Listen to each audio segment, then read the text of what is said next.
Hey y'all, oh my god, today I'm showing you guys how I made homemade banana pudding. It's southern style and it's from scratch. This is easier than I thought. Okay, I'm gonna be honest with y'all.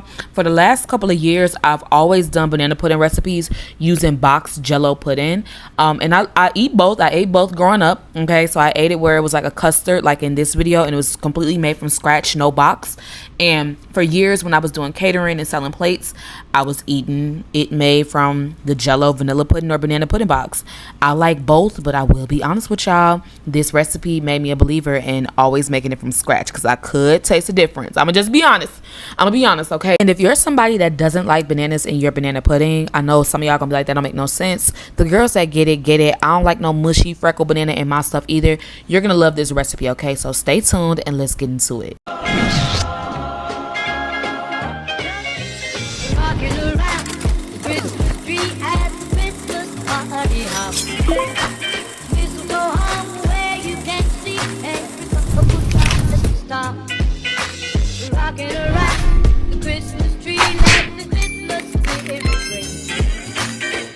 This is gonna be another one take voiceover because I'm tired as hell. But anyways, before we get into the video and start making a mess, make sure that you like, comment, and subscribe because I make recipes like I'm a 60-year-old woman in a 23-year-old woman's body. Yes, I'm 23. But I gets down. I don't play, okay? So make sure you like, comment, and subscribe. We're going to get into it. So all you see me doing is combining some whole milk along with some granulated sugar and egg yolks into a pot. And I'm going to start our pot off cool, okay? And I'm going to combine everything, whisking it together. And then I'm going to bring it up to medium heat, okay? Once we have all of that mixed in, we're going to go in with our cornstarch. For this recipe, I think I did. Girl, I done forgot. Like I said, that's why I be putting the ingredients down below. We're going to go in with our cornstarch. And why I emphasize using a whisk is because you don't want lumps of like egg yolks up in there because it's going to be giving scrambled eggs. It's going to be giving an all-star from Waffle House. My favorite food to eat, but I don't want my banana pudding tasting like an all-star. As you can see me doing here, I am whisking in our cornstarch. Some recipes be using flour. If you ask me in the comments, do it matter what to use, baby? I don't know. Like, I ain't been to culinary school yet, but I'm just saying for my recipe, just go ahead and use cornstarch, okay? I don't know what's going to happen if you do this recipe and use flour. So I went in with about 3, maybe 4 tablespoons. Girls, down below, whatever is down below is what I use in this video because I don't forget I'm half asleep. I've been fooling around with this banana pudding since midnight and I done ate about 3 bowls of it because it's so damn good. So yeah, we're not gonna over mix it. Every minute or two we're gonna like go in with like a rubber spatula, but we're just gonna leave it alone, okay? You love her, leave her alone. Like, you need to leave that man alone. You need to let that man go. Okay, let him go. And what we're gonna do is when you leave it alone, it's gonna start thickening up like that. Y'all, it's just so easy. Okay, all you have to do is just combine the ingredients, and put them in the pot. Whisk them all together till it's well combined. Bring it up to medium heat and let it do its thing. And it's gonna get thick before you know it. So once we get this texture, okay, we're going to go in with a little bit of butter. It could be softened, or it could be cold. It could be room temperature. Girl, I don't know. I just added in some butter, and I whisked it in until it melted, okay? I'm using a silicone whisk because I don't need to be scraping my good time and table pots that are sold at Walmart. Holla at your girl. I'm whisking all of that together to kind of emulsify our pudding. Okay, cool. So now that our butter is nice and melted, I'm gonna go in with a little bit of kosher salt, I would say about half a teaspoon. It's just gonna bring balance to all of the flavors that are gonna be in the custard. I don't know if y'all ever been to Culver's. I'm from the Midwest. I'm from Chicago, okay? And Culver's sells frozen custard instead of like ice cream. So custard to me has a nice like buttery taste, almost not quite like gelato, not quite like ice cream. But essentially what you see us doing here is making a custard. Okay, so cool. Remember, I have the heat off, so the steam that you see coming from the pot is residual heat. That's going to melt our butter, and it's going to incorporate our vanilla extract. So everything is smelling lovely in here. It smells like a nice little ice cream shop. We're going to mix all that together. The vanilla bean paste is optional, but just keep in mind that I'm adding in my butter and my vanilla extract when the heat is cut off. So just a recap, we combine all of our ingredients: egg yolks, We also did milk and sugar, granulated sugar, whisked all that together, and we went in with some cornstarch and allowed that to thicken. That took about maybe like a couple minutes. Okay, you just want to keep your eye on it and stir that for about a minute. Once it got nice and thick, like this texture you see here, that's when we went in with our butter. Room temperature cold, girl, do whatever you want to. You just want to make sure that butter melts. Okay, we went in with a couple tablespoons of that, and then we stirred that in along with our vanilla extract. And if you want to be fancy, get you some vanilla bean paste. Okay, get the little specks up in there because it got a different flavor. Vanilla bean paste. Okay, it's like M&M. I'm not gonna say the correlation of like M&M. Anyways, we're gonna stir all that together till it's nice and velvety smooth. And I also went in with some sweetened condensed milk because it wasn't sweet to how I liked it.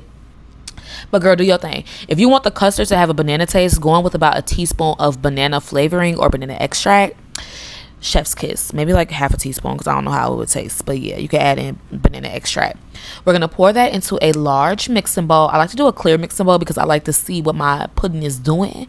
And we're going to set that aside and work on our bananas. Now, for my banana folks that don't like bananas in their banana pudding, yes, it do make sense to me. Go ahead and leave this step out. But if you don't like bananas but you're open to having that banana flavor, it's more so the texture of the banana being in your mouth, okay, cool, so go ahead and do this step. But if you don't like bananas at all, you don't like the taste, but you just like saying banana pudding ain't got no bananas, skip this step. Okay, cool. So what we're gonna do, this is what I used to do for my catering clients, so they ain't biting into no nasty funky dog head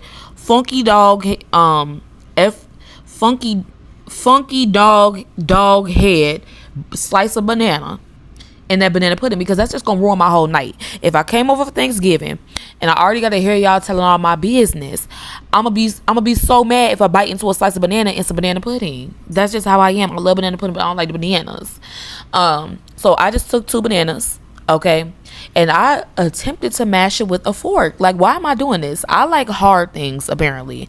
I don't know why I'm sitting up here trying to mash this with a fork when I could use a potato masher, but y'all get the gist, okay? So if you want the bananas up in there, this is the way to get them in, is by mashing them really well. I peeled my bananas and I took a contraption that didn't quite work, as you guys can see. But if you are angry at your man, this is therapeutic instead of cussing him out. But I tossed that fork like I tossed that man out my life. And went ahead and started mashing it. Okay, just like a little potato masher. You could puree it in the blender or food processor. Girl, I don't know what you need to do, but blend the banana or mash the banana, and it's gonna be better than tasting like a slice of funky dog head banana. YouTube, I'm not cursing. I'm saying funky, like musty. I don't want to bite into no funky dog head banana. Point blank, period. And what I did off camera was fold in the bananas. I'm too tired to go back and edit the clip. Now, I am being a little bit extra, so I went in with about 1/4 teaspoon of like cinnamon sugar, or you can do like a little teaspoon of cinnamon, and I like the taste that it gives it. But if you don't like cinnamon in your banana pudding, girl, don't come in my comments talking about why you added cinnamon. It's because I bought the groceries and I like cinnamon in my banana pudding. Okay, half y'all can't even spell cinnamon, and gonna be coming in my comments talking about what I can and cannot put in my banana pudding. Okay, so I mixed all that together, got all my goodies in there, and we're going to refrigerate that for a minimum of 3 to 4 hours, or overnight for the best results. Okay, just be patient. Like, make this before you go to bed, and go to bed. If you got to go see your sneaky link and be at somebody else's house, why you wait for that? Let the banana pudding set. Like, you be in a rush so many times, you be in a rush your whole life, and that's why your life is the way it is. Okay, learn patience. This video is going to teach you patience. We done made custard on the stove, pat yourself on the back. Now let's learn patience. You need to wait. Like, you wait on the 1st and the 15th for that check. Okay, cool. So what I did was take some vanilla wafers. Yes, they're off brand because my my friends' food stamps don't come on until the 23rd. So we're gonna be using some Kroger brand vanilla wafers. Girl, it don't matter. It all tastes the same. It all comes from the same bakery factory. And we're gonna add a layer of vanilla wafers on the bottom. Now keep in mind, some people like to use Lorna Doones. Some people like to use other type of shortbread cookies, like Chessman cookies. Use whatever cookies that you want. I don't care. You can use vanilla wafers. You can use Kroger vanilla wafers because they legally cannot say that, or whatever they call it. You can use Chessman cookies. You can use Chess Woman cookies. Use what you want. Just layer it on the bottom. Okay. And then I'm going to add a layer of some of our banana pudding, just enough to cover most of our cookies. And I'm going to crumble vanilla wafers in this layer, and I'm just doing this back and forth until the banana pudding runs out. Yes, it looks a little bit loose, but guess what else is loose? I can't say it because this is YouTube, but that's neither here nor there. And as you see me doing again, I'm going in with some vanilla wafers. Just doing a nice little layer. I do about 16 vanilla wafers because I'm using a 9x9 baking dish. This vanilla, wait, it's not vanilla pudding. This banana pudding can make a full 9x9 size pan of banana pudding, and it's so good. Then what you see me doing here is taking some Cool Whip. You can make it homemade, or you can just buy it out the tub like I did. And I'm just going to slather about 16 ounces of our Cool Whip on top of our 9x9 baking dish. Keep in mind, if you have a beautiful serving dish, you can do the same technique and just refrigerate it until it's ready to serve. I would say refrigerate it for a couple hours or until your guests come. But just pop it in the fridge until it's ready to eat. So dessert time. And I top it with some more crumbled vanilla wafers.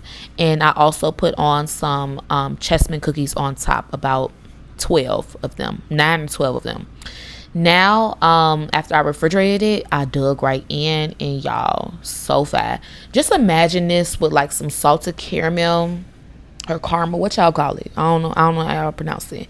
Imagine this with like some salted caramel sauce and like some fresh cut strawberries. So good. I had some running back because I just want y'all to see the beauty of just layering this. It was so easy, and you cannot tell me that this was a hard recipe, because it absolutely was not. It was absolutely not. There's so many different types of cookies that you can use. You can use Lorna Doones, like I said. Any type of shortbread cookie will be great. And y'all, I even love Biscoff style banana pudding because the spices that be in it just complement it so well. Almost like the spice of this sexy lady right here that's gonna taste the banana pudding. Y'all, this banana pudding was so good that I got on camera. Also, I got my hair done. It don't look like it, but mind your business. What does your hair look like watching my video? And I had to taste it. It looked like I don't like it, but I do like it. I actually love it. But this was like my 5th bowl, so I had to have some decorum. Make sure you like, comment, and subscribe. I love y'all, and see you in the next video.